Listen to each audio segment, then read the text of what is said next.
سفارت تاجیکستان در برلین از همه شهروندان تاجیکستان که در آلمان زندگی میکنند خواسته است که اگر درباره بر اثر آفتهای طبیعی اخیر بیدرک شدن شهروندان تاجیک در موضعهای آفت زده خبری داشته باشند به سفارت خبر دهند. این دعوت در حالی است که بر اثر سیل و بارشات شدید 2 روز گذشته در آلمان و بلژیم دست کم 160 نفر هلاک شدند. بیشتر از همه 133 نفر در آلمان تومه این آفت طبیعی شدند و گمان می رود که این رقم می تواند باز هم بیافزاید، چون که ده نفر دیگر همچنان در روی خط افراد بیدرک شده باقی می مانند. بنا به گزارش ها بر اثر آفت طبیعی بیش از 20 شهر در آلمان و بلژیم و چند نقطه اهالی نشین در لوکسمبورگ خراب شده.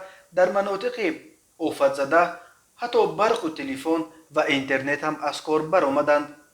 این یکی از پرقربانی ترین آفت‌های طبیعی در چند ده ساله آخر در اروپا دانسته می شود. پرزیدنت تاجیکستان امامعلی رحمون به پادشاه بلژیم فیلیپ و پرزیدنت آلمان فرانک والتر شتاینمایر برقیه تسلیت ارسال کرده از مرگ ساکنان این دو کشور بر اثر آفت طبیعی اظهار اندوه و همدردی کرده است.